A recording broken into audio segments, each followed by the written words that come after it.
Yo my peeps, it is now time for the Raw review, but before I get to the review, I want to give a couple shoutouts and point out that I'm using some new audio equipment, so if my voice sounds clearer, better quality, at least I hope it's better quality. Well, I heard it and I like the quality better, but this actually picks up more noise, so if I touch my hand or clap or anything, you're gonna hear it, click my mouse. But anyways, let's start off with the shoutouts. I want to give a shout out to the prediction game winners. The latest prediction game, No Way Out. A lot of guys got all their predictions right, or 6 out of 7 or something like that.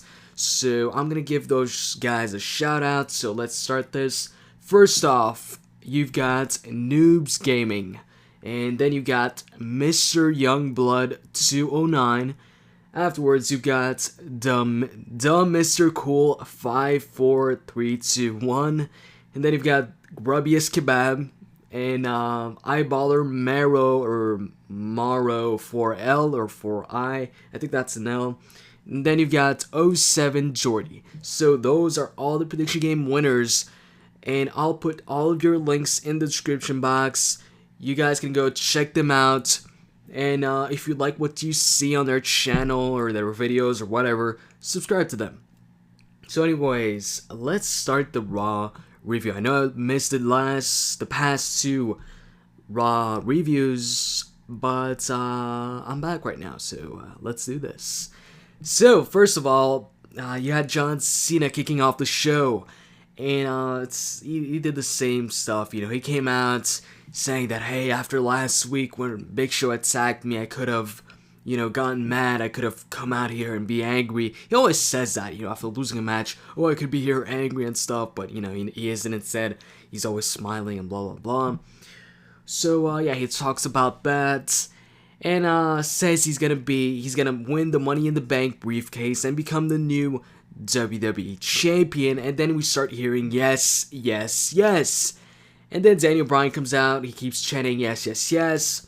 Cena says, hey, that's pretty weird, for once Daniel Bryan agrees with me. And Daniel Bryan says, no, he actually, didn't even realize that John Cena was in the ring, and that John Cena is pretty irrelevant to him.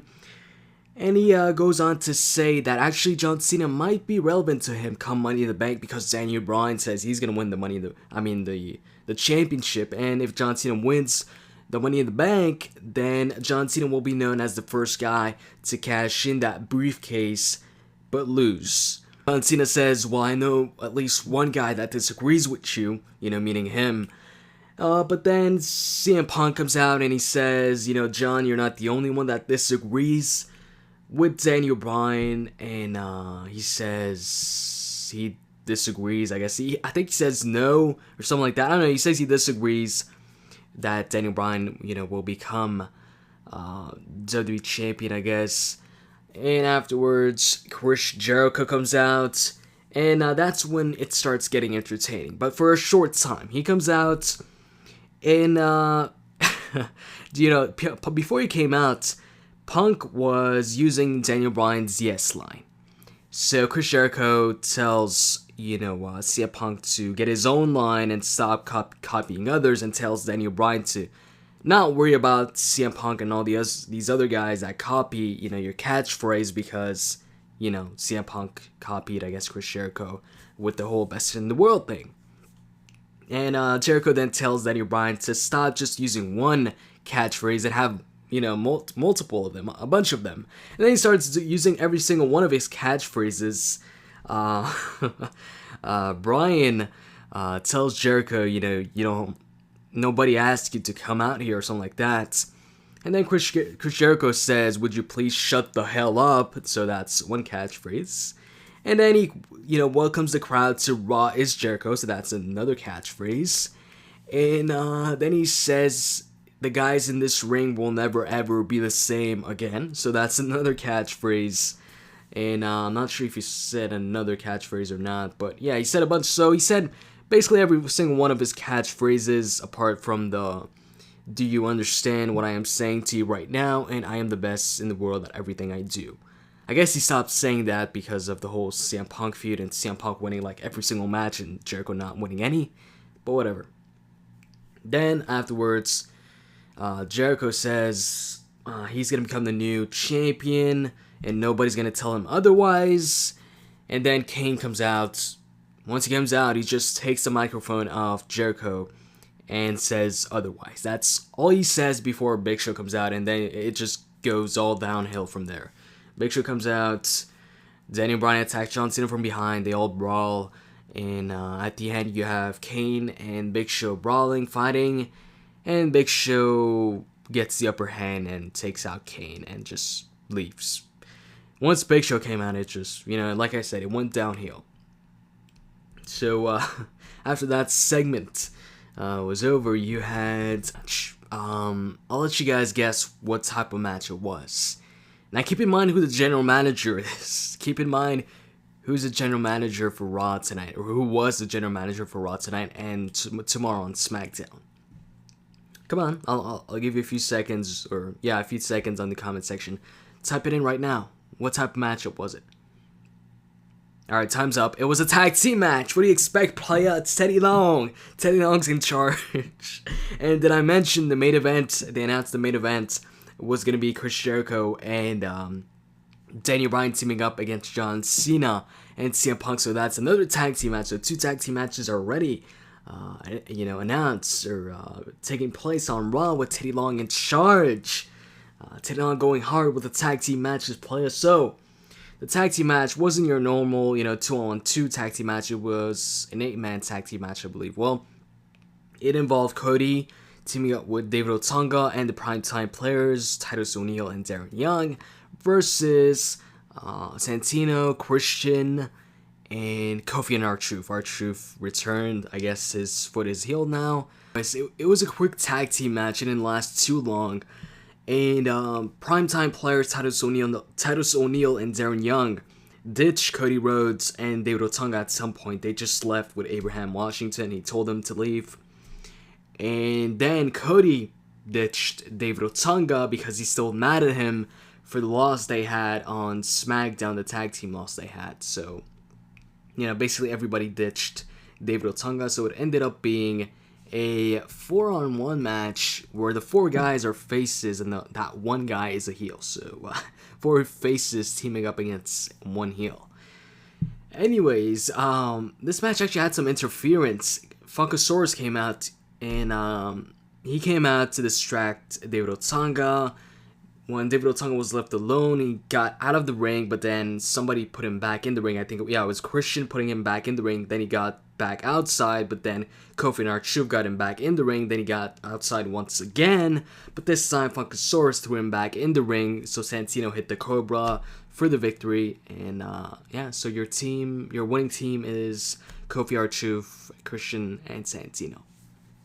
And after the match, they all dance. Well, actually, before they dance, Christian hits the kill switch on Otunga, and then Brodus Clay hits his running splash on David Otunga. And for those of you who are like, why did Brodus Clay interfere? Maybe you're not following the storylines or something like that, or you missed a couple weeks. Like 2 weeks back, David Otunga attacked Brodus Clay's knee, so it's payback. Anyways, after that, you had Teddy Long with Del Rio backstage. Del Rio's, kissing up to Teddy Long, saying, "I'm glad you're the GM, for this week." And he tells Teddy Long how he's been screwed lately, how, he's supposed to be the number 1 contender for the World Heavyweight Championship. He's supposed to get this 1-on-1 match, but each time something happens, like, 3-way match, a 4-way match, he gets injured. So then Teddy Long says the board of directors said that you're now, the number 1 contender for Sheamus' title, and you're going to face him at Money in the Bank. So that sucks, at least in my opinion. I'm not looking forward to this. I was hoping they forgot about the whole Del Rio 1-on-1 match with Sheamus, but I guess not. I guess we're going to have to see it, but I guess, we should, just get it over with, After Money in the Bank, hopefully they don't have a rematch between Del Rio and Sheamus. And then Teddy Long says he's going to put Del Rio in a 1-on-1 match tonight. And Del Rio asks who his opponent is. Teddy Long says it's going to be a surprise. He's going to call it the Teddy Long surprise. And then you have the match, Del Rio versus a surprise opponent. And it ends up being Sin Cara. Sin Cara comes out. The match doesn't even start. The bell doesn't even start. Del Rio just attacks Sin Cara, throws him around the ring a bit, throws him against the ring post, throws him outside the ring, and then locks on the cross arm breaker, and we end up not having the match. And afterwards, you have AJ backstage, and Daniel Bryan comes up to her. Well, before he comes up to her, actually, there's like some flowers behind her. So he grabs a flower and he says, I didn't mean what I did, and regrets it, and blah, blah, blah. She says, I'm sure, sarcastically, I'm sure it's not because I'm the special guest referee for your match, at Money in the Bank. And he says, no, it's got nothing to do with that. And then she ends up, before she does that, she tells Danny Bryan, you never cared about me, blah, blah, blah. And then she takes the flower, and she takes a bite out of it. She bites it, she bites it off, and I'm like, it looks like she's actually going to eat it, but no, she ends up spitting it out. And that's it for that segment. And then you have Paul Heyman. I thought Brock Lesnar was supposed to, answer Triple H's challenge, but instead we have Paul Heyman again. So Paul Heyman, but he's via satellite though, so it's not live. He says that Brock Lesnar will make his choice, or tell Triple H his choice face to face on the 1000th episode of Raw on whether or not he's gonna accept the match. You all know he will. And then he goes on to talk about why Triple H wants to accept this match and blah blah blah. Nothing important really, but to sum it up, Brock Lesnar's gonna say yes to Triple H on the 1000th episode of Raw. And then you have I think a match. What match was it? You had Sheamus teaming up with AJ versus Dolph Ziggler versus Vicky Guerrero. So another tag team match. This time though, it's a mixed tag team match. So Teddy Long's bringing back to tag team matches, but adding some flavor to it, adding some, some mix to it. He's changing things up, You have this one normal tag team match as the main event. Then you've got this tag team match, a mixed tag team match, and then you had, early on in the night, the 8-man tag team match. So Teddy Long shaking things up. So the winners of the tag team match are Sheamus and AJ. Pretty obvious. AJ actually gets a pinfall after she hits a Shining Wizard on Vicky Guerrero. And right after she chants yes, yes, yes, she goes backstage and sees CM Punk there, and he's on the phone. She starts talking to him, and he's like, I'm on the phone right now, hold on a second. She keeps talking, and he ends up hanging up the phone, and she tells, she asks him, did you see my match? He says no, he was on the phone, he didn't even know she had a match, and then she looks pretty upset. She's like, you didn't even pay any attention to me. And that's it for that segment. And then you had Heath Slater coming out, so I was looking forward to this. I'm starting to be a fan of Heath Slater now. It's not like, I want him to main event, but I'm happy what he's doing right now. So, he's out in the ring. They showed a video package of him getting beat up by the Legend the past couple of weeks. He goes on the microphone, he says, I'm the one-man band. I was hoping he would, sing that song again, but whatever. He says he's the one-man band and that he's not a clown. And then Doink the Clown comes out.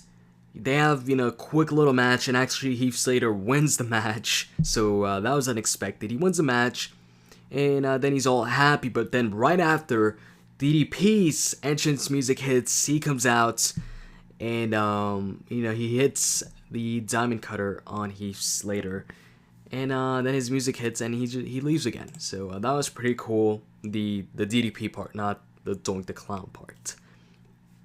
And then you have the no DQ match between Kane and the Big Show. I was really hoping that Kane would win this, but no, Big Show wins. I was pretty disappointed with that. The end comes where Kane has a steel chair in hand, but Big Show spears him while Kane has a steel chair in hand, and then he hits a choke slam, I think, on Kane on the steel chair and goes for the pinfall and gets the victory.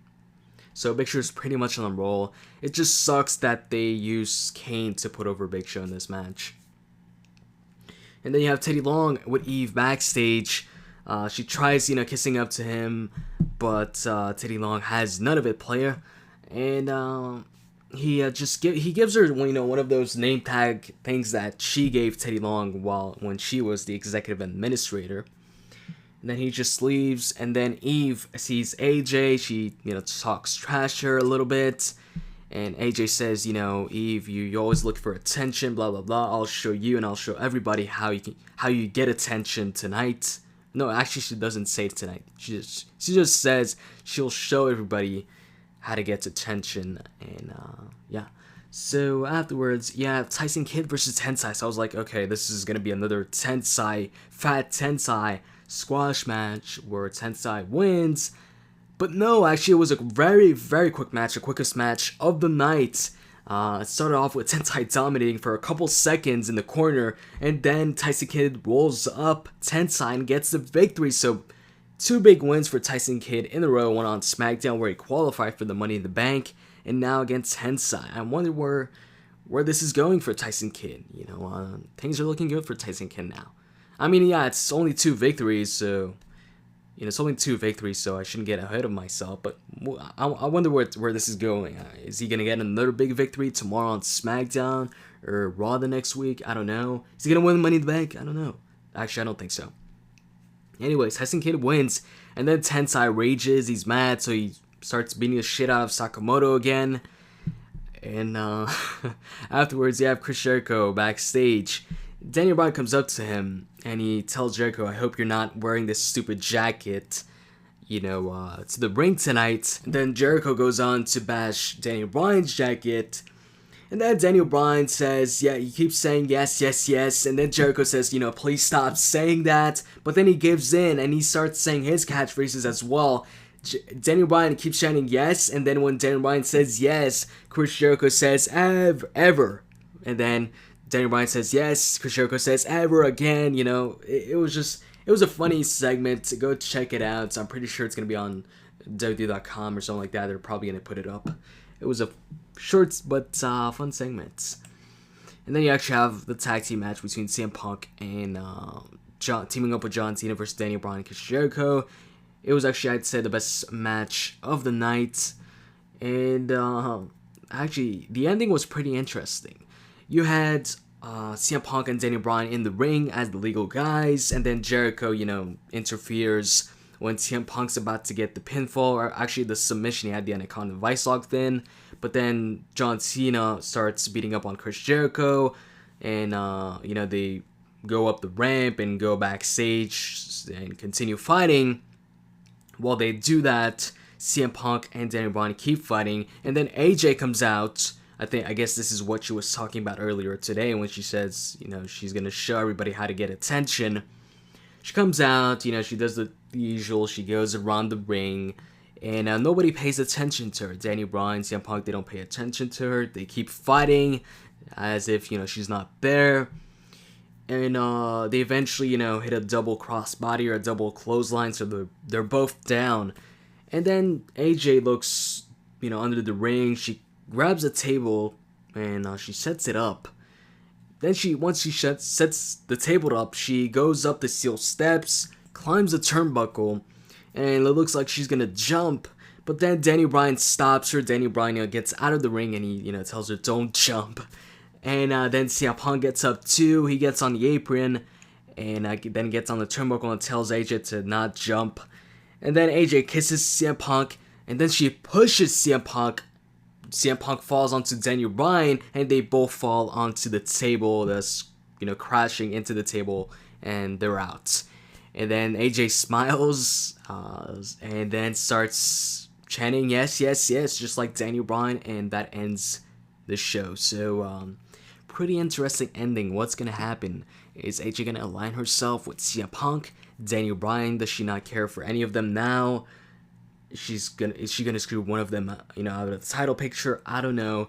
It's pretty interesting. As far as Raw tonight, overall how I'd rate it, it was a decent show, I'd say. It was an okay show. Wasn't bad, wasn't, great. It was an okay show. That's the best way I could, rate it. Anyways, that's it for the review. I think it's past 20 minutes now, so I'm going on too long. Expect a gameplay video tomorrow. I'll give you a hint though, it's not WWE gameplay. So you can take a guess in the comments if you want on what it's gonna be. You're gonna see tomorrow. Anyways, hope you guys enjoyed this video. Thank you for your support. Thank you for watching. If you enjoyed the video, as always, you can click the like button. With that said, I'm out. See ya.